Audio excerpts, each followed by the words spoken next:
নমস্কাৰ মই নৱজিত এটা গুৰুত্বপূৰ্ণ ভিডিঅ' লৈ আহিছোঁ টেট কাম ৰিক্ৰুটমেণ্ট এক্সামৰ সন্দৰ্ভত। আপোনালোকে জানে যে টেট কাম ৰিক্ৰুটমেণ্ট এক্সামৰ কাৰণে যেটো বিএডৰ আৱশ্যক। এতিয়া যিসকল 4th সেমিষ্টাৰ আছে তেওঁলোক এতিয়া সমস্যাত পৰিছে। ইতিমধ্যে আপোনালোকে জানে যে অনলাইন আবেদন প্ৰক্ৰিয়া সময়সীমা যেটো 5 দিন বৃদ্ধি কৰা হ'ল। 15 নৱেম্বৰ তাৰিখৰ পৰা 20 নৱেম্বৰ তাৰিখলৈকে ইতিমধ্যে বৃদ্ধি কৰা হ'ল। আৰু লগতে যেটো এডিট অপচনটো যেটো ৰাখিছে আপোনালোকে 22 নৱেম্বৰ তাৰিখৰ পৰা 30 নৱেম্বৰ তাৰিখলৈকে আপোনালোকে এডিট কৰিব পাৰিব। যিসকলে এতিয়া আবেদন কৰা নাই তেওঁলোকে যদি 20 নৱেম্বৰ তাৰিখলৈকে ৰিজাল্ট নাপায়, বিএডৰ 4th সেমিষ্টাৰ ৰিজাল্ট তেওঁলোকে নাপায়, তেতিয়াহ'লে তেওঁলোকে কি কৰিব? তেওঁলোকে ভুলকে তথ্য সোমাব নেকি? সেই কথাটো মোক সুধিছে যে এজন কেইবাজনৰ প্ৰাৰ্থীৰ ফালৰ পৰা মোলৈ ফোন আহিছে যে সুধিছে যে যদি আমি ৰিজাল্টটো নাপাওঁ 20 নৱেম্বৰ তাৰিখলৈকে আমি কি কৰিম? আমি ভুল তথ্য এটা দি দিম। 22 নৱেম্বৰ তাৰিখৰ পৰা যেটো 30 নৱেম্বৰ তাৰিখলৈকে যেটো শুধৰণি কৰা এটা অপচন দিছে, তেতিয়ালৈকে যদি আমাৰ ৰিজাল্ট আউট কৰি দিয়ে, ধৰক 22 নৱেম্বৰ তাৰিখৰ পৰা 30 নৱেম্বৰ তাৰিখলৈকে যদি ৰিজাল্ট আউট কৰি দিয়ে, তেতিয়াহ'লে তেওঁলোকে কাৰেকশ্যন কৰিব পাৰিব। যদি এতিয়া তেওঁলোকে 20 নৱেম্বৰ তাৰিখলৈকে যদি তেওঁলোকে আবেদন কৰোঁতে ভুল তথ্য এটা যদি দি দিয়ে, কোনোবা এজনে ধৰি লওক বিএডৰ 4th সেমিষ্টাৰত আছে, তেওঁ এটা জানে যে মোৰ এটা ৰিজাল্ট এনেকুৱাই হ'বগে যে মই ফাৰ্ষ্ট ক্লাছ পাম কিন্তু মোৰ পাৰ্চেন্টেজ ইমান হ'ব। তেওঁ এটা আনুমানিক মান এটা বহুৱাই দিলে ধৰক, কাৰণ যেটো তেওঁলোকে সাৰ্টিফিকেট এতিয়ালৈকে পোৱা নাই। 20 নৱেম্বৰ তাৰিখলৈকে যেটো সময়সীমা দিছে বেছি দিন বঢ়াই নিদিলে, কাৰণ আমি কৈ আহিছিলোঁ যে প্ৰায় 1 মাহ সময় বৃদ্ধি কৰি দিব লাগে, কিন্তু 1 মাহ নিদিলে, দিলে কিমান মাত্ৰ 5 দিন। কিন্তু 5 দিনত তেওঁলোকে ৰিজাল্ট পাব নাপাব তেওঁ আশা নাই। মানে বহুত ইউনিভাৰ্চিটি যেটো ৰিজাল্ট ঘোষণা নকৰে, মানে বহুতে বাহিৰত কৰিছে, কোনোবা মানে এনেকুৱাকে কৰিছে, ডিব্ৰুগড় ইউনিভাৰ্চিটি আনত কৰিছে, এনেকুৱা কোনোবা আছে আৰু এইটো মই নাজানো বিশেষ, কাৰণ মোক সেইখিনি তথ্য এতিয়ালৈকে সকলোৱে দিয়া নাই। 4th সেমিষ্টাৰ থকাসকলে 2-এজনে কৈছে যে আমাৰ ৰিজাল্ট আউট কৰা নাই, কোনোবা ৱেষ্ট বেংগল কৈছে, তেওঁলোকে কৈছে আমাৰ ৰিজাল্ট আউট কৰা নাই, গতিকে আমি সমস্যাত পৰিছোঁ। তাত ছট পূজাৰ কাৰণে বিএড কলেজসমূহ হয়তো বন্ধ হৈ থাকিব পাৰে বা বেলেগ কাৰণটো হয়তো তেওঁলোকৰ ৰিজাল্ট আউট কৰা নাই। এতিয়া কথা হ'ল যে যিসকলৰ এই ধৰণৰ সমস্যা হৈ আছে তেওঁলোকে 19 নৱেম্বৰ তাৰিখলৈকে বাট চাওক, ৰিজাল্ট হয়তো আউট কৰি দিব পাৰে। 19 নৱেম্বৰ তাৰিখে যদিহে ৰিজাল্ট আউট নকৰে, তেতিয়া 20 তাৰিখেতো কিবা এটা কৰিবই লাগিব। আপোনালোকৰ ছেকেণ্ড অপশ্যনটো হৈছে যে আপোনালোকে কিবা এটা ভুল তথ্য হ'লেও ভৰাই পেলাই আপোনালোকে যেটো 22 তাৰিখৰ পৰা 30 তাৰিখলৈকে আবেদন কৰা এটা সময় যে দিছে, ভুল তথ্য দিছে আপোনালোকে দিব হয়, কিন্তু যেটো ৰিস্কটো নিজৰ, সেইটো মোৰ ৰিস্ক নহয় দেই। মই নৱজিৎ কৈছিলে কাৰণে মই এইটো এপ্লাই কৰিলোঁ এনেধৰণে যে আমাক ৰিজাল্টটো আমি ধৰক কোনোবাই ৰিজাল্ট ধৰক নেপালে, ধৰক 22 নৱেম্বৰ তাৰিখৰ পৰা 30 নৱেম্বৰ তাৰিখলৈ তেওঁলোকে ৰিজাল্ট নেপালে, তেওঁলোকে কি কৰিব? এতিয়া তেওঁলোকেতো ৰিজাল্ট পৰৱৰ্তীতে পাবগে, তেওঁলোকে কি কৰিব? যেটো আবেদন কৰাটোহে যেটো বিচাৰিব যে আবেদনত আপোনালোকৰ কি আছিলে তথ্য। ধৰক কোনোবা এটা 3rd সেমিষ্টাৰ আছে, তেওঁলোকে হয়তো মানে চাকৰি দিয়ালৈকে তেওঁ বিএড তেওঁলোক কমপ্লিট কৰিব পাৰে, কিন্তু তেওঁ আবেদন কৰিব পাৰিব নেকি? নে ভুল তথ্য এটা দি দিব নেকি যাহা তাহাকে? কথা হ'ল যে আপোনালোকে ভুল তথ্য দিব নালাগে জেনেৰেলি, কিন্তু মই কথাটো কিয় কৈছোঁ যে যদি আপোনালোকৰ এনেকুৱা হৈছে, যদি আপোনালোকৰ এটা ড্ৰিম আছে চাকৰিৰ কাৰণে, ভাবিছে যে মোৰ এইটো লাষ্ট চান্স, মই এইটো আৰু নেক্সট এনেকুৱা চান্স নাপাম, কাৰণ কেতিয়াবা নিযুক্তি দিয়ে, কি ঠিক আছে 4 বছৰ 5 বছৰ নিযুক্তি হ'ব পাৰে, বা 2 বছৰ পিছত হয়তো হ'ব পাৰে, মানে graduate teacher post graduate teacher কথা কৈছোঁ মই আপোনালোকক, হ'ব পাৰে। গতিকে আপোনালোকে সিমান দিন ৰ'ব নেকি? সিমান দিনলৈ আপোনাৰ বয়স থাকিবনে? এই কথাটো চিন্তা কৰি পেলাই মই কথাখিনি কৈছোঁ যে আপোনালোকে যদি এনেকৈ ভুল তথ্য দি আবেদন কৰে, কাৰেকশ্যন অপশ্যন যদি দিয়া হৈছে 22 নৱেম্বৰ তাৰিখৰ পৰা 30 নৱেম্বৰ তাৰিখলৈকে, যদি সেই সময়ত যদি ৰিজাল্ট আউট কৰি দিয়ে, তেতিয়াহ'লে আপোনালোকে সমস্যাত নপৰে, কাৰণ আপোনালোকে কাৰেকশ্যন কৰিব পাৰিলে। ঠিক আছে, যদিহে সেই সময়ত যদি আপোনালোকে ধৰক ৰিজাল্ট নাপালে, তেতিয়াহ'লে আপোনালোকে কেনচেল কৰি দিব পাৰিব। এইটো কেনচেল কৰা হয়তো অপশ্যন থাকিব, বা আপোনালোকে পৰীক্ষা নিদিলেও হৈ গ'ল। ঠিক আছে, পৰীক্ষা নিদিলেই হৈ গ'ল, আপোনালোকে পৰীক্ষা দিলে সমস্যা হ'ব। আবেদন কৰোঁতেতো পইচাটো লোৱা নাই, গতিকে আপোনালোকে পৰীক্ষা নিদিলে হ'ল। পৰীক্ষা দি লাভ নহ'ব, কাৰণ পৰীক্ষা দিলে আপুনি পাছ কৰিলেও কি হ'ব? চাকৰি নাপায়, আৰু খেলি মেলি হোৱাৰ চান্সটো বেছি থাকিব। হয়তো আপোনালোকে জেল ভাত খাবলগীয়া হ'ব পাৰে, কাৰণ আপোনালোকে ভুল তথ্য এটা দি পেলাই আপোনালোকে আবেদন কৰিলে। আপোনালোকে সেই আবেদনখন যেতিয়া লৈ যাব পাছ কৰাৰ পিছত, তেতিয়া আপুনি ধৰা পৰিব যে আপুনি ইয়াত মাৰ্কছ এটা বেলেগ এটা দিছিলে, কিন্তু আপোনাৰ ৰিজাল্টত আছে এইটো, গতিকে আপুনি লগালগ ৰিজেক্ট হ'ব আৰু একশ্যন আপোনাৰ ওপৰত ল'ব পাৰে। গতিকে সেইখিনি পৰ্যায়লৈ আপোনালোকে যাব নালাগে, আপোনালোকে আবেদন কৰি থ'ব পাৰে। যদিহে আপোনালোকে ৰিজাল্ট আউট কৰে, তেতিয়াহ'লে আপোনালোকৰ কাৰণে ভাল। যদি ৰিজাল্ট আউট নকৰে, তেতিয়াহ'লে আপোনালোকে কেনচেলো কৰি দিব পাৰে আবেদনটো।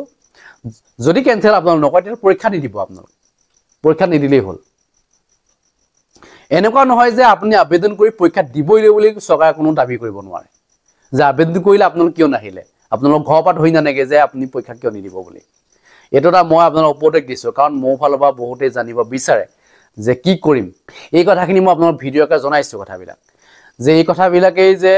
মানে এনেকুৱা নহয় যে মই যিটো কম সেই মতেই আপোনালোকে পালন কৰিব আপোনালোকৰ এটা মগজ আছে আপোনালোক শিক্ষিত নিবনুৱা আপোনালোকে বিএড ডিগ্ৰী কৰিছে কাৰণ বিএডটো এতিয়া মোষ্ট ইম্পৰ্টেণ্ট হৈ গৈছে ন কম্পালচৰি কৰা হৈছে কিন্তু বিএড ডিগ্ৰী থকা মানে এটা বেলেগ এটাটো আপোনালোকে তেনেকুৱা বুলি হয়তো বহুতে ভাবি লয় যে এনেকুৱা নহয় মই আগৰ ভিডিঅ'ত বুজাইছোঁ কিন্তু কথা হ'ল যে বিএড ডিগ্ৰীটোৰ কাৰণে বহুতেই এতিয়া সমস্যাত পৰিছে বাকী মাষ্টাৰ ডিগ্ৰী কোৱালিফিকেশ্যনটো একে তল পৰি গ'ল যে বিএড ডিগ্ৰী কোনোবা পিএইচডি কৰিছে কোনোবা নেট ক্লিয়াৰ কৰিছে তেওঁ হাইস্কুলৰ বা মানে হায়াৰ ছেকেণ্ডেৰী টিচাৰ কাৰণে যোগ্য নহয় এনেকুৱা এটা পৰ্যায় লৈ গ'ল কাৰণ প্ৰফেচনেল ডিগ্ৰীটো এতিয়া মেইন হৈ পৰিছে এতিয়া গতিকে প্ৰফেচনেল ডিগ্ৰীটোৰ ওপৰত বেছি গুৰুত্ব দিয়ে চৰকাৰখনে এতিয়া প্ৰফেচনেল ডিগ্ৰীয়ে ছাত্ৰ ছাত্ৰী আনে নে আপোনালোকৰ যিটো কৌশল পঢ়োৱাৰ যিটো কৌশল স্কিলটো আপোনালোকৰ যদি নাথাকে সেইটো এইটো সময়তহে গম পাওঁ আমি কাৰণ তেনেকুৱা বিএড ডিগ্ৰী থকা বহু শিক্ষকে শিক্ষাদান কৰি আছে কিন্তু যিমানখিনি ছাকচেছ হ'ব পাৰি লাগিছিল ছাত্ৰ ছাত্ৰী যিমান ল'ৰা ছোৱালী চৰকাৰী স্কুলত পঢ়িব লাগিছিল সিমানে পঢ়া নাই তেনেকৈ চৰকাৰৰ ফালৰ পৰা দিয়ে আছে এপইণ্টমেণ্ট কিন্তু এপইণ্টমেণ্ট দি থাকিলে কি হ'ব বিএড ডিগ্ৰী ডিএলএড ডিগ্ৰী এতিয়া বহুতৰে আছে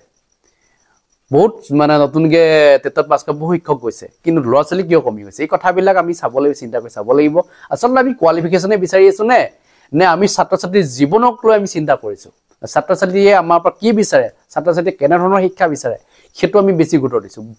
আমি গুৰুত্ব কোনটোত দিছোঁ আমি চাব লাগিব আমি কেৱল গুৰুত্ব দিছোঁ মাত্ৰ কোৱালিফিকেশ্যনক লৈ কোৱালিফিকেশ্যনে মানুহক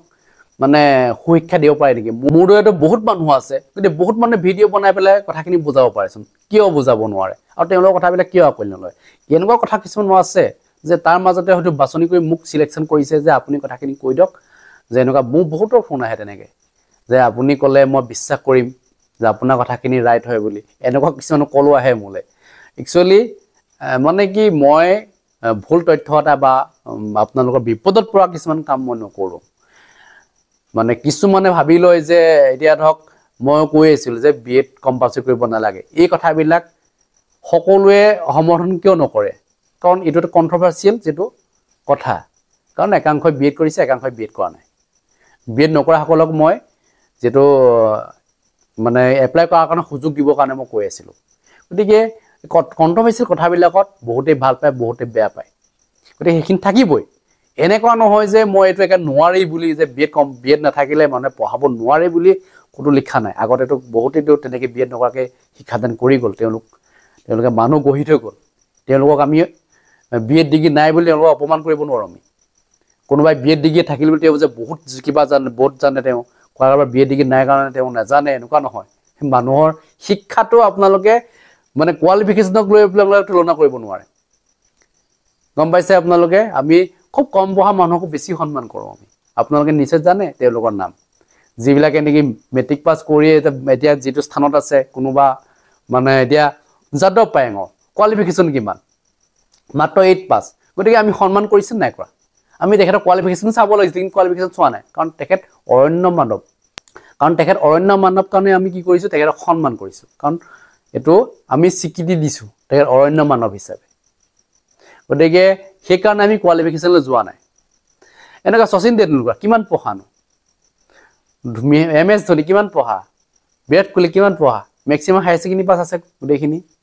তাতকেতো নাই গতিকে খেলিবৰ কাৰণে কোৱালিফিকেশ্যন নালাগে বা এনেকুৱা মানুহ হ'বৰ কাৰণে বহুত বেছি কোৱালিফিকেশ্যন নালাগে কিন্তু শিক্ষা দান কৰিবৰ কাৰণে আমি কোৱালিফিকেশ্যন লাগিব কিন্তু আমি এতিয়া কথা হ'ল যে কোৱালিফিকেশ্যন বহুত বেছি বিচাৰিছোঁ নেকি সেইটো আমি চাব লাগিব যে বহুত বেছি কোৱালিফিকেশ্যন থাকিলেই যে পঢ়াব পাৰিম এনেকুৱা নহয় উপযুক্ত কোৱালিফিকেশ্যনটো আমাক দৰকাৰ হয় এগৰাকী মাষ্টাৰ ডিগ্ৰী থকা ছাত্ৰ বা ছাত্ৰীয়ে তেওঁ হাইস্কুলত পঢ়াব নোৱাৰিব নেকি বিএড ডিগ্ৰী নাথাকিলে পাৰিব নিশ্চয় আগতে পাৰিছিলে এতিয়া কিয় নোৱাৰেনো সেইটোলৈ বহুতৰ দুখ এতিয়া জনাই থাকে যে আমাৰ মাষ্টাৰ ডিগ্ৰী আছে কিন্তু আমি এতিয়া মানে একো অৰ্থই নপৰিলে কোনোবা এতিয়া ধৰক যেনে তেনে ধৰক ডিগ্ৰী পাছ কৰি আছে তেওঁ বিএড ডিগ্ৰী আছে তেওঁ এতিয়া ইলিজিবল এতিয়া শিক্ষক পদৰ কাৰণে বিএড ডিগ্ৰী কৰাৰ কাৰণে গতিকে এইটো এটা চাব লাগিব কথাখিনি যে কিন্তু বহুতখিনি কথা চিন্তা কৰিবলগীয়া হয় মই কথাবিলাক যুক্তি সহকাৰে দাঙি ধৰিব বিচাৰোঁ শিক্ষা জগতখনৰ আমি কি বিচাৰিছোঁ আচলতে আমি বহুত বেছি কিবা বিচাৰিছোঁ নেকি যে আমি শিক্ষকৰ যিটো কোৱালিটি আমি সেইটো বিচৰা নাই আমি কি বিচাৰিছোঁ কেৱল মাত্ৰ কোৱালিফিকেশ্যন বিচাৰিছে কোৱালিফিকেশ্যনে পঢ়ক এনেকুৱা এটা হৈ গৈছে মানে এইটো নহ'লে আচলতে নহয় তেনেকুৱা হ'লে কি হ'ব এটা সময়ত শিক্ষা ব্যৱস্থাটো মানে একেবাৰে তললৈ গুচি আহিব মানে ছাত্ৰ ছাত্ৰীয়ে সুশিক্ষা নোপোৱাৰ কাৰণে বিদ্যালয়লৈ নোযোৱা হ'ব এনেকুৱা হ'ব কিছুমান আধাতে এৰি দিব এনেকুৱা ধৰণৰ হ'বগে বহুতেইটো এৰি দিয়ে আধাতে এৰি দিয়ে কিছুমানে পঢ়িব নোৱাৰে কাৰণ তেওঁলোকক ভালকৈ নুবুজোৱাৰ কাৰণে তেওঁলোকে আগবাঢ়ি যাব নোৱাৰে কাৰণ আজিকালি পাৰ্চেণ্টেজটো যথেষ্ট লাগে আমি ভাল শিক্ষা নিদিলে আমি যেটো তেওঁলোক চিট পাব নোৱাৰিম গতিকে আমি ভাল শিক্ষা দিবই লাগিব এটো মাষ্ট বি গতিকে এই কথাখিনি আছে যাৰ কাৰণে আমি এজন উপযুক্ত শিক্ষক বিচাৰোঁ তেওঁক যিখিনি কোৱালিফিকেশ্যন আৱশ্যক এজন শিক্ষক হিচাপে সেইখিনি আমি বিচাৰোঁ কাৰণ ইণ্টাৰভিউটো হ'ব লাগে কেৱল মাত্ৰ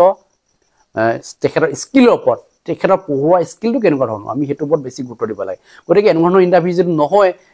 টেট কাম ৰিক্ৰুটমেণ্ট এক্সাম কি কৰিছে এটা সিলেবাস উলিয়াইছে সিলেবাসটো আৰ্টছৰ সিলেবাস হয় কাৰণ পেডাগজি বাহিৰে বাকীখিনি আৰ্টছৰ সিলেবাস তাত সায়েন্স টিমৰ কাৰণে কোনো সিলেবাস নাই গতিকে এনেকুৱা এটা সিলেবাস পঢ়ি পেলাই তেওঁলোকে এটা শিক্ষক হ'বগে কাৰণ যেটো আপোনালোকে ধৰক বিএড ডিগ্ৰী মাৰ্কস ইয়াত যোগ নকৰে আপোনাৰ মাষ্টাৰ ডিগ্ৰী মাৰ্কস যোগ নকৰে আপোনাৰ ডিগ্ৰী মাৰ্কস ইয়াত যোগ নকৰে আপুনি টেট কাম ৰিক্ৰুটমেণ্ট এক্সামত কিমান নম্বৰ লাভ কৰিছে সেই তাৰ ওপৰত ভিত্তি কৰিহে আপোনালোকৰ ৰিজাল্টটো আউট কৰিব আপোনালোকে চাকৰি লাভ কৰিব কাৰণ এটা পোষ্টৰ এগেইনষ্টত দুজনকে প্ৰাৰ্থী সিলেকশন কৰিব আৰু ফাইনেল লিষ্টত এজনকে সিলেকশন কৰিব ঠিক আছে এই কথাখিনি আপোনালোকে নিশ্চয় জানে গতিকে মই বহুত বহলাই নকওঁ আপোনালোকে যিখিনি জানিবলৈ কথা মই জনাইছো এটা কথা হ'ল যে আপোনালোকে